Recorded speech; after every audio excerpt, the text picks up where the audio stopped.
ماں نے ڈرتے ڈرتے عالیہ کی طرف دیکھا اور بولی، بیٹی یہ اتنا سارا پھل تو کہاں سے لائی ہے؟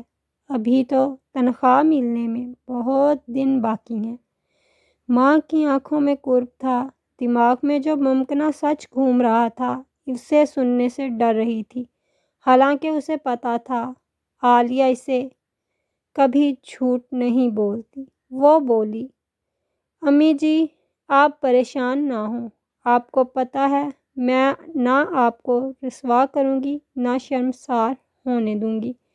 آج جب ہم ٹرمینل پر واپس پہنچے اور میں مسافروں کو رخصت کر رہی تھی تو ایک صاحب نے بس سے اترتے ہوئے میرے ہاتھ میں 1000 روپے کا نوٹ تھما دیا اور بولے، بیٹا یہ تمہاری عیدی ہے۔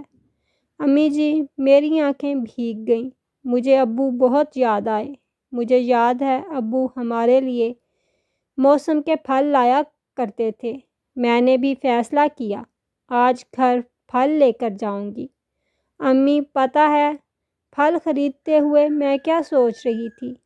روزانہ بس میں کئی لوگ مجھے گندی نگاہوں سے دیکھتے ہوئے اور شیطانی مسکراہٹ کے ساتھ فون نمبر کی پرچیاں اور وزٹنگ کارڈ دے کر جاتے ہیں، لیکن حیوانوں کے اس چنگل میں آج مجھے ایک انسان بھی مل ہی گیا۔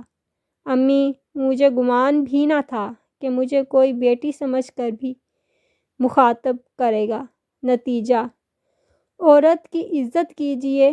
جو شخص اپنی ماں کی عزت کرتا ہے وہ عورت کا احترام کرتا ہے، اور جو شخص اپنی ماں کی عزت اور احترام نہیں کرتا وہ کسی کی عزت نہیں کر سکتا۔